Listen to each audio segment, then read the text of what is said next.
Assalamualaikum warahmatullahi wabarakatuh. Salam dan bahagia yang kami hormati Bapak Rejo selaku pengampu mata kuliah Manajemen Kelembagaan. Perkenalkan, nama saya Umi Maslahah, kelas 3, kelas MP3A, dengan nomor induk mahasiswa 2023081015.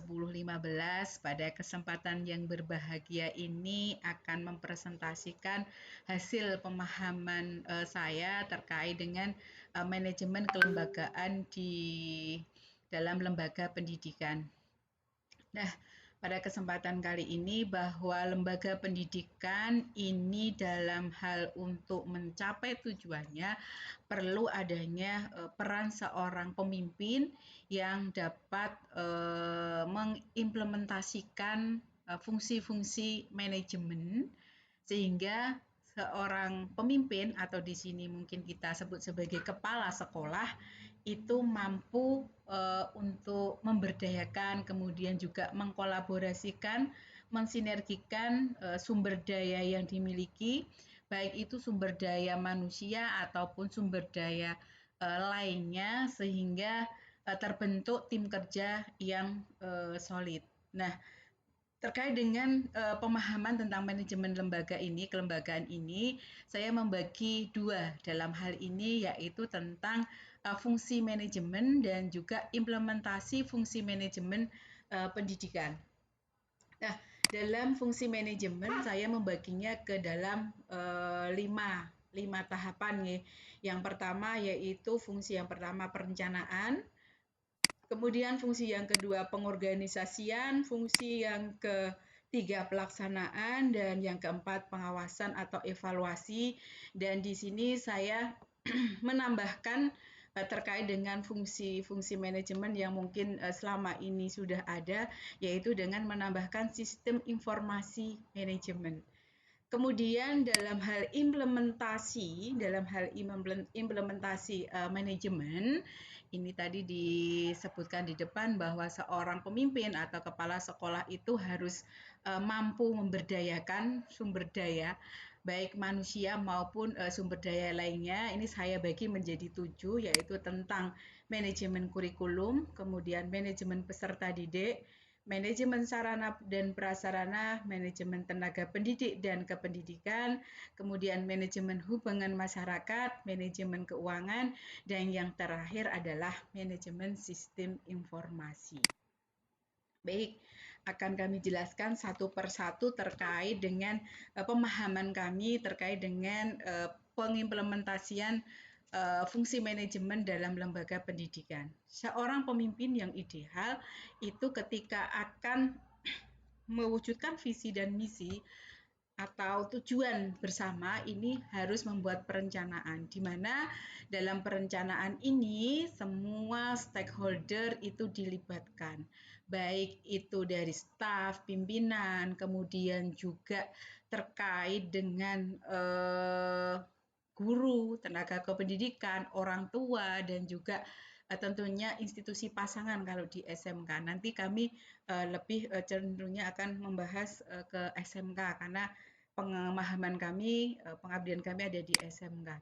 Baik, terkait dengan perencanaan ini, seorang kepala sekolah itu harus menyusun visi, misi, dan tujuan sekolah.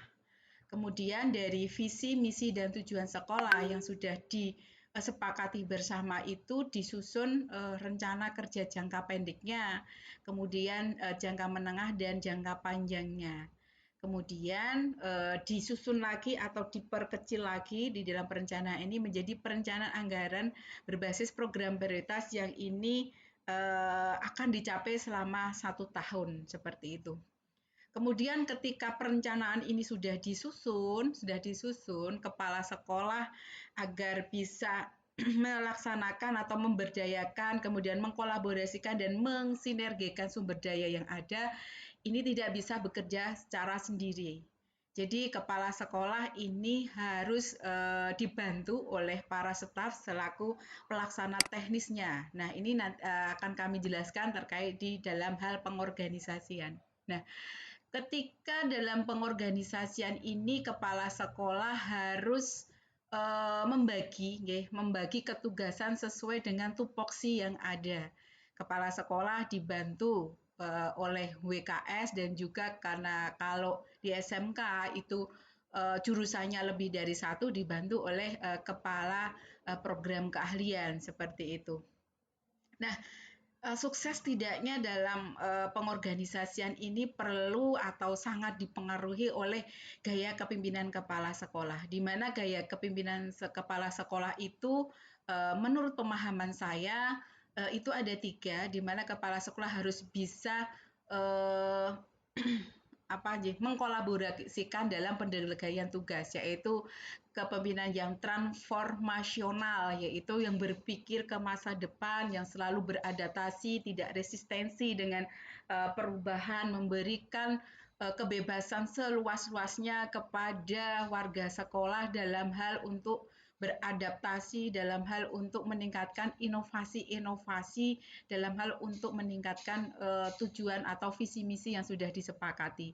Kemudian terkait dengan transaksional bahwa seorang pemimpin yang baik itu gaya kepemimpinannya adalah harus bisa memberikan sebuah penghargaan bagi guru, tenaga kependidikan atau peserta didik yang berprestasi dan juga memberikan sebuah punishment atau hukuman yang ketika nanti dari pendidik atau tenaga pendidikan atau pendidik sendiri itu melakukan pelanggaran terhadap tata tertib yang sudah disepakati bersama. Kemudian juga gaya kepemimpinan yang ketiga yaitu demokratis. Jadi dalam hal pendelegasian kepala sekolah itu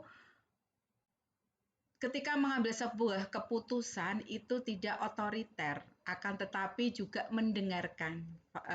Kepala sekolah di sini sebagai fasilitator dan pendengar yang baik. Apa sih yang dimaui dari guru? Apa sih yang dimaui dari tenaga pendidikan? Terutama di kurikulum Merdeka harus berpihak pada murid. Apa yang dimaui oleh peserta didik yang akan melaksanakan atau yang akan terdampak dari merasakan pelayanan kita dalam dunia pendidikan itu juga perlu didengar apa yang menjadi harapan, apa yang menjadi hope, apa yang menjadi impian ketika bergabung dalam dunia pendidikan itu anak itu seperti apa. Jadi perlu adanya demokratis. Seperti itu sehingga kepala sekolah ini yang kepala sekolah yang baik dalam pendelegasian itu bisa memainkan atau mengkolaborasikan 3 gaya kepemimpinan tersebut.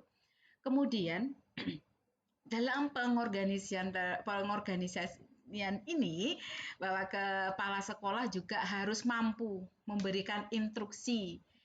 Instruksi untuk apa? Instruksional dalam hal meningkatkan kualitas pembelajaran. Tadi disinggung bahwa untuk dunia pendidikan, terutama di SMK, ini kan harus berpihak pada murid.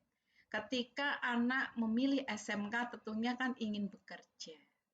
Ada juga SMK juga mungkin akan melanjutkan ataupun berwirausaha. Nah, seorang kepala sekolah ini harus bisa memberikan instruksi yang jelas dalam hal untuk meningkatkan kualitas pembelajaran dengan memetakan peserta didik yang mau bekerja, melanjutkan, berwirausaha, atau mau tiga-tiganya. Itu perlu kepemimpinan yang instruksional dengan memberikan ketugasan yang jelas. Kemudian dalam hal dalam pengorganisasian juga bahwa kepala sekolah itu harus mampu juga meningkatkan kapasitas guru dan tenaga kependidikan dalam hal apa? Dalam hal memberikan pelayanan yang terbaik kepada peserta didik, dalam hal meningkatkan kompetensinya. Nah, kepala sekolah ini harus mengorganisasikan mana guru yang perlu ditingkatkan kompetensinya, dengan memberikan kesempatan semua guru maupun tenaga kependidikan itu untuk mengupgrade kemampuannya. Ini adalah tentang pengorganisasian.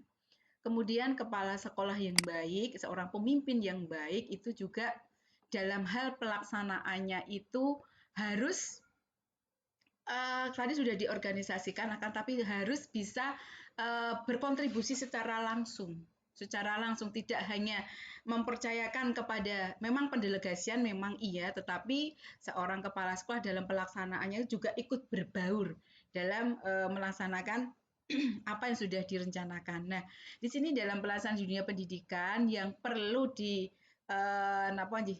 diikut secara langsung adalah implementasi kurikulum di tingkat kelas.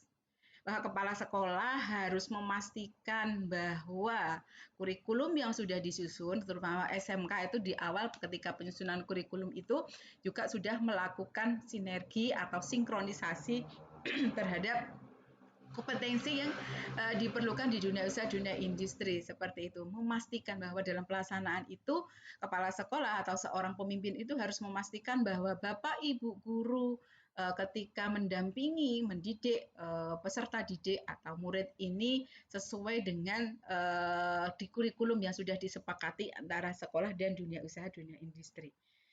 Kemudian juga terkait dengan kurikulum tadi memastikan bahwa Bapak Ibu guru dalam pelaksanaan kegiatan pembelajaran baik secara intrakurikuler, kokurikuler dan ekstrakurikuler ini semuanya harus berpedoman pada kurikulum yang sudah disepakati bersama, terutama dalam hal untuk menuju visi misi dan tujuan yang sudah disepakati bersama.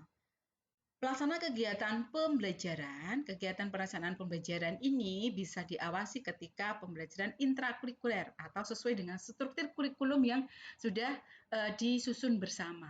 Kemudian juga kepala sekolah harus memastikan bahwa guru juga memberikan kesempatan kepada peserta didik untuk melaksanakan pembelajaran secara kokurikuler atau itu di struktur kurikulum itu tidak terjadwal, akan tetapi mungkin bisa dilaksanakan di luar sekolah seperti itu. Itu melakukan kokurikuler. Dan seorang pemimpin yang baik itu juga harus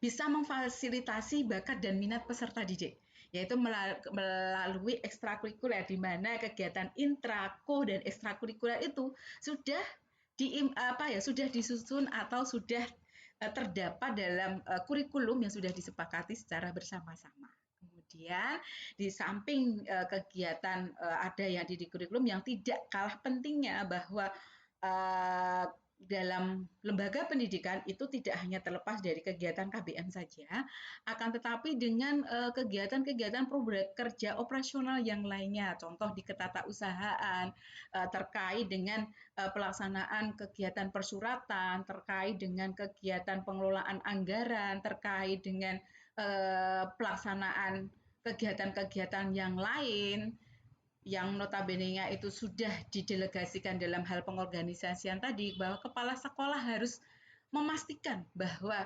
semua kegiatan-kegiatan itu sudah sesuai dengan apa yang direncanakan, seperti itu.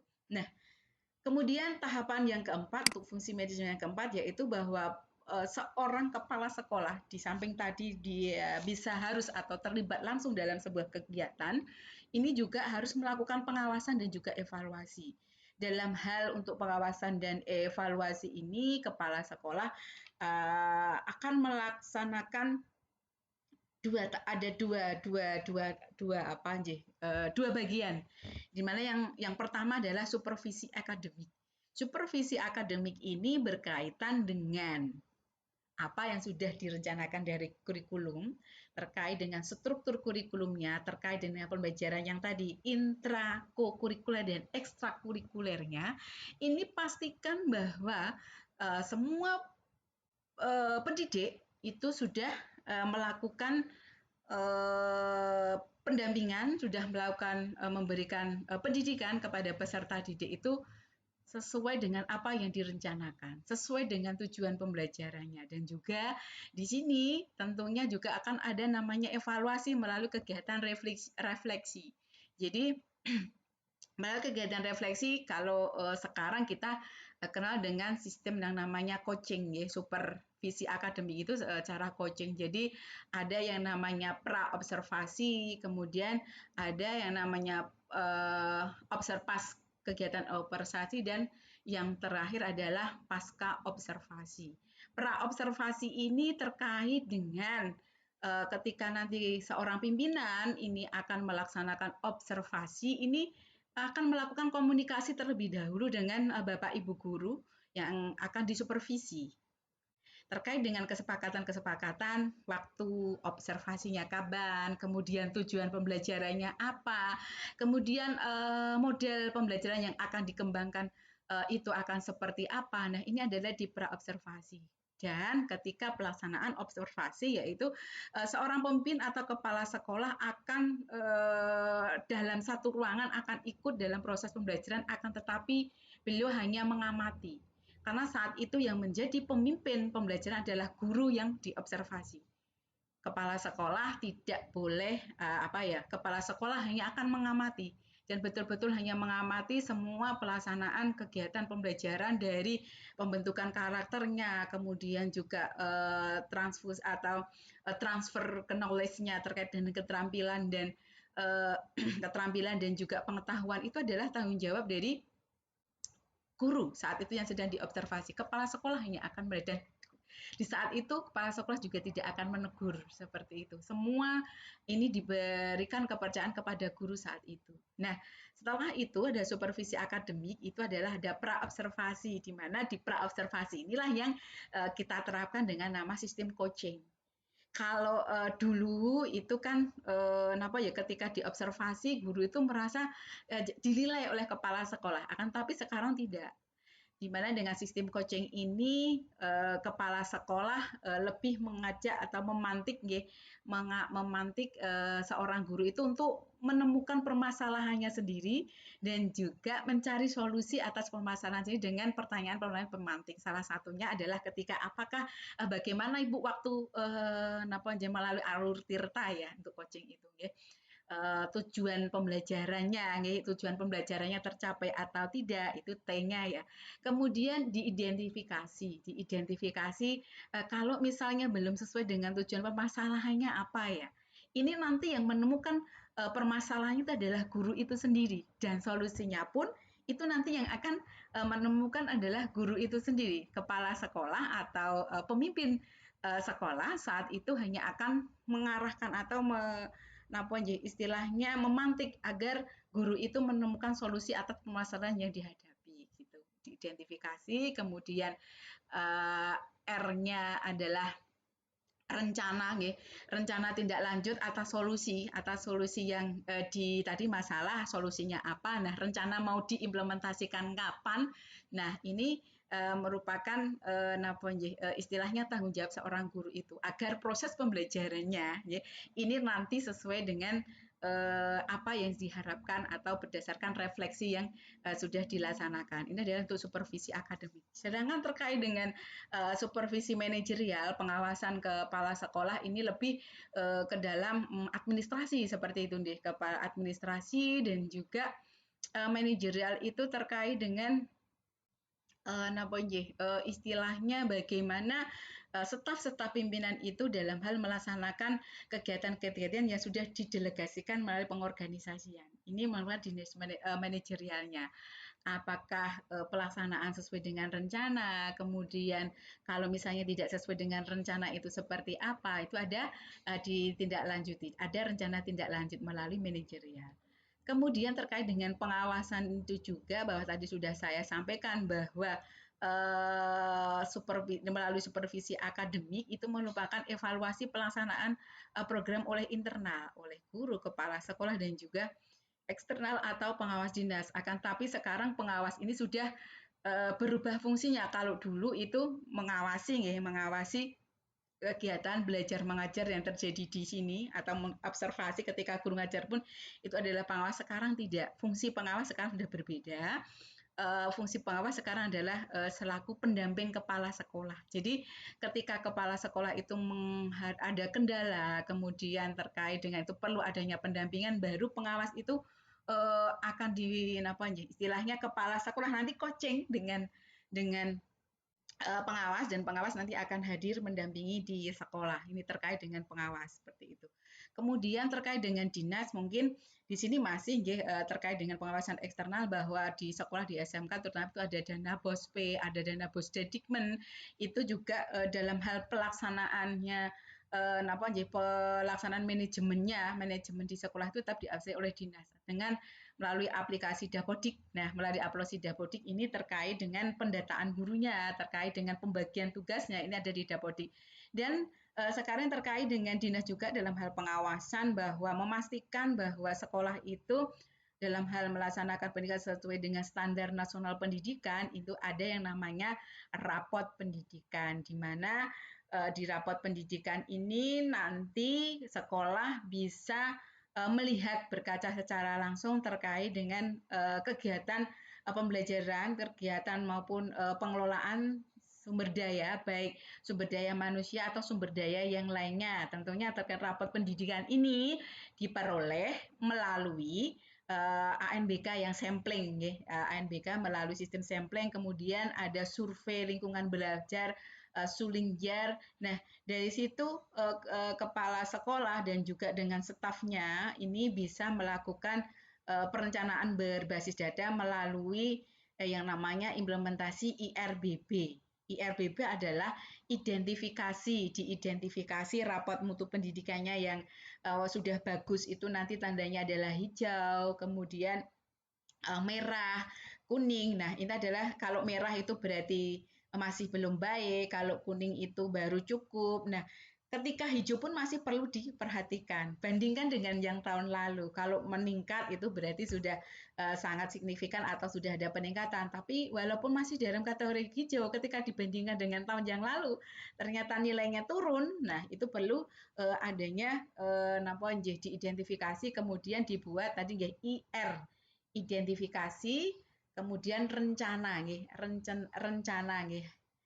rencana benahi IRBB, rencana benahi, rencana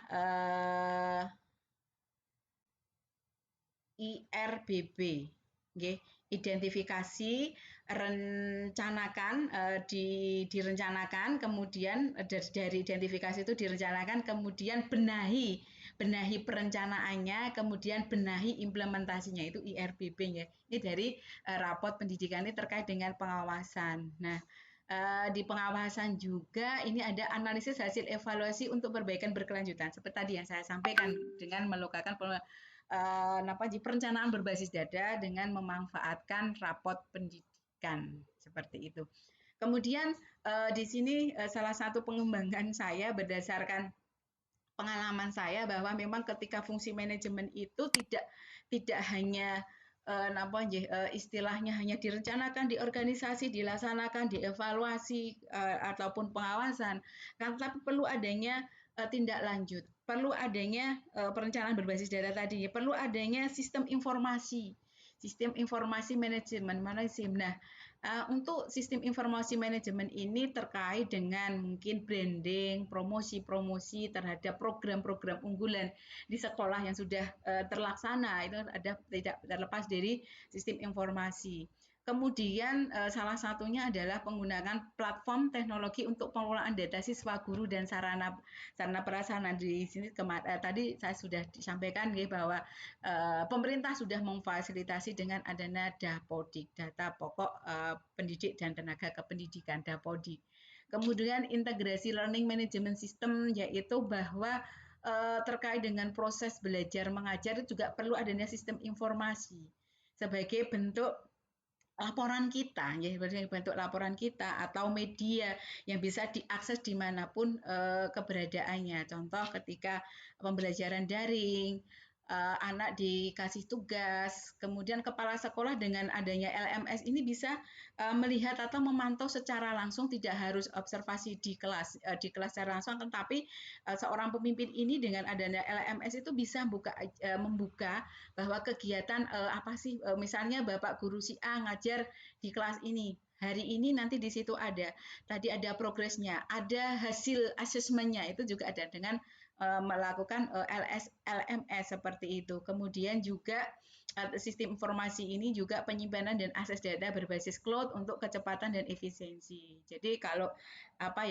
sekarang mungkin istilahnya adalah lost paper ya. Jadi semuanya sudah berbasis cloud atau datanya itu disimpan secara digital seperti itu. Sehingga di sini saya melakukan pengembangan terkait dengan fungsi manajemen itu ada yang namanya sistem informasi manajemen, di mana sistem informasi manajemen ini nantinya berfungsi sebagai big data atau sebagai arsip digital kita seperti itu. Nah, itu terkait dengan fungsi, penerapan fungsi manajemen yang bisa dilakukan oleh kepala sekolah. Nah, implementasi dari fungsi manajemen ini tentunya tadi saya di awal sudah menyampaikan terkait dengan ada 7 sumber daya yang bisa yang bisa diberdayakan agar diberdayakan, dikolaborasikan dan disinergikan agar visi misi dan tujuan yang sudah kita tentukan itu lebih lebih terarah dan secara optimal. Nah, di sini terkait yang pertama adalah yang paling utama itu adalah manajemen kurikulum. Di manajemen kurikulum pun berdasarkan tadi fungsi-fungsi manajemen karena waktu perencanaan ini dari waka kurikulum itu juga dilibatkan di situ. Nanti dari perencanaan ini waka kurikulum dari proses yang tadi perencanaan waka kurikulum akan membreakdown kegiatan-kegiatan sesuai dengan kewenangannya yaitu di hal-hal pengorganisasian. Jadi dalam hal manajemen kurikulum ini nanti waka kurikulum ini akan membuat yang namanya program kerja, kemudian juga tidak terlepas itu juga akan melakukan pengembangan kurikulum sesuai dengan kebutuhan lokal, nasional, dan global. Nah, terkait dengan pengembangan kurikulum di awal tadi sudah saya sampaikan bahwa WKS kurikulum dalam hal perencanaannya itu harus merencanakan kapan kurikulum akan disusun, kapan kurikulum itu akan divalidasi, kapan akan sinkronisasi dengan dunia usaha, dunia industri, kapan itu akan dikolaborasikan, dikomunikasikan dengan komite orang tua dan peserta didik yang akan menikmati atau memfasilitasi terkait dengan kurikulum tersebut. Kemudian terkait dengan manajemen kurikulum juga ini bahwa di situ seorang bakal kurikulum itu harus bisa mengintegrasikan teknologi dalam pembelajaran, yaitu mau blended learning atau dengan AI.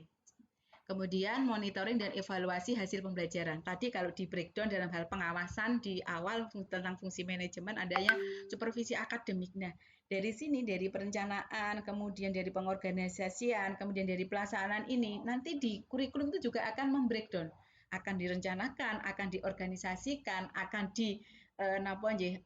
diawasi dan dievaluasi dan juga tentunya juga ada arsip digitalnya melalui sistem informasi.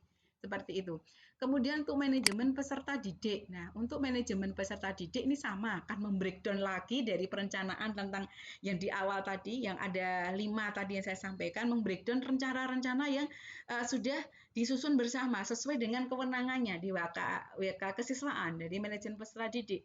Nah, di manajemen peserta didik ini nanti akan membuat program tentang proses penerimaan siswa barunya, kemudian bagaimana bimbingan konseling untuk pembinaan karakter dan akademiknya, kemudian pemantauan perkembangan siswa secara holistik yaitu akademik dan non akademiknya. Ini adalah di manajemen peserta didik. Sama di manajemen peserta didik itu juga akan melakukan 4 fungsi manajer yang saya tambah satu tadi, perencanaan, pengorganisasian, pelaksanaan, kemudian juga pengawasan atau evaluasi dan juga sistem informasi manajemen di mana nanti masing-masing WKS ini sesuai dengan kemananya akan membuatkan laporan melalui SIM ini kepada kepala sekolah atau pemimpin sekolah.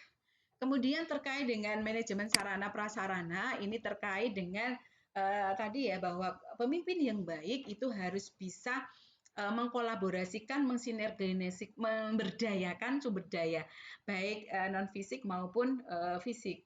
Seperti itu, non fisik di sini sumber daya manusia. Nah, terkait dengan manajemen sarana prasarana ini bahwa seorang BKS sarana prasarana ini harus membuat perencanaan. Perencanaan tentang apa? Perawatan rutin, sarana prasarana sekolah yang dimiliki, kemudian pengembangan fasilitas yang berbasis teknologi, kemudian optimalisasi penggunaan fasilitas untuk mendukung proses pembelajarannya. Sama, ketika ketika WKS Sapras akan menerapkan fungsi manajemen, dia juga akan melihat di dalam perencanaan di awal yang sudah ditentukan secara bersama-sama tadi di penerapan fungsi manajemennya. Dia akan mengambil sesuai dengan tupoksinya seperti itu.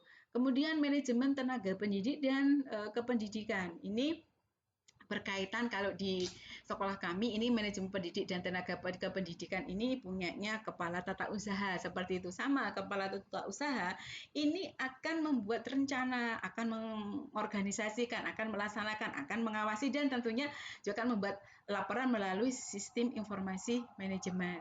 Nah, itu terkait dengan apa saja sih yang berkaitan dengan manajemen tenaga pendidik dan kependidikan. Itu terkait yang pertama yaitu rekrutmen dan penempatan tenaga pendidik sesuai kompetensinya, bahwa di sini harus ada SOP yang jelas terkait dengan rekrutmen dan penempatan tenaga pendidik dan tenaga kependidikan sesuai dengan bidang keahliannya.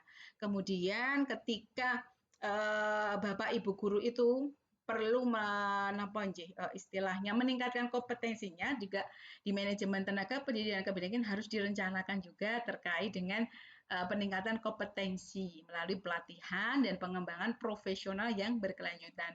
Dan juga evaluasi kinerja guru dan tenaga kependidikan. Di manajemen pendidik dan tenaga pendidikan, bahwa saya tadi di awal, kepala sekolah yang baik itu harus bisa transaksional, jadi yang berprestasi itu diberi reward, kemudian yang mungkin tidak sesuai dengan aturan itu diberi punishment. Nah, di sini perlu adanya evaluasi kerja guru dan tenaga kependidikan di mana itu menjadi tupoksinya dari manajemen tenaga pendidik dan kependidikan.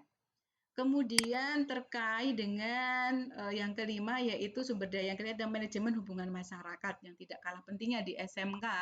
Ini bahwa SMK itu memang bisa setelah lulus kan bisa bekerja, melanjutkan maupun berwirausaha. Ini tidak terlepas dari WKS hubungan masyarakat yang khusus menangani terkait dengan hubungan antara sekolah atau lembaga pendidikan dengan pihak luar dalam hal untuk peningkatan koneksi. Nah, kalau di SMK ini terkait dengan program kemitraan dengan dunia usaha dan dunia industri, kemudian keterlibatan masyarakat dalam pengembangan sekolah, kemudian peningkatan branding sekolah melalui media sosial dan website resmi ini adalah merupakan bagian dari manajemen hubungan masyarakat. Sama di manajemen hubungan masyarakat ini juga menerapkan fungsi manajemen, ya, perencanaan, pengorganisasian, pelaksanaan, kemudian pengawasannya dan pelaporannya melalui sistem informasi manajemen seperti itu. Kemudian yang keenam yaitu manajemen keuangan. Nah, manajemen keuangan ini terkait dengan rencana-rencana kerja ini tidak terlepas dengan biaya-biaya yang dibutuhkan. Ini dalam manajemen juga ada perencanaannya. Kegiatan apa sih yang akan dilaksanakan? Ini tupoksinya siapa sih di pengorganisasian? Kemudian nanti yang ngawasi siapa?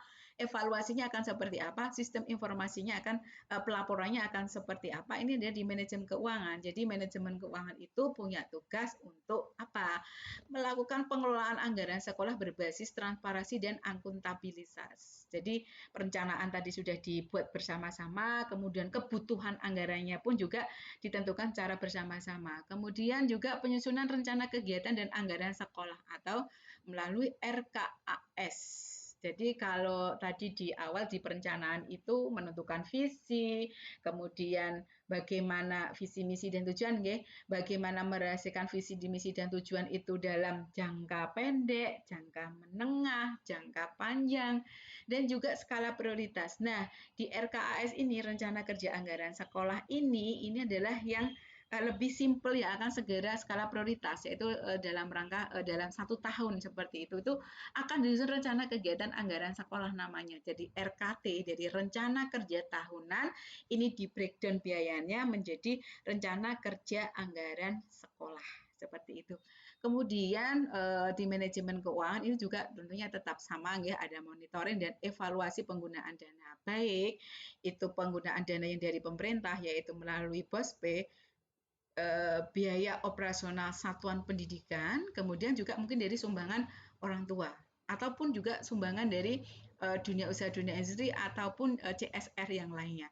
Ini juga tetap akan melakukan monitoring dan evaluasi penggunaan dana dan tidak terlepas yang terakhir yaitu implementasinya adalah manajemen sistem informasi. Jadi kegiatan-kegiatan yang sudah dilakukan melalui perencanaan, pengorganisasian, kemudian juga pelaksanaannya melalui evaluasi dan pengawasan itu perlu didukung oleh yang namanya arsip atau rekam jejak atau portofolio. Kalau kita sekarang mengenalnya adalah sebagai portofolio digital, portofolio atau arsip digital, sehingga perlu adanya manajemen sistem informasi.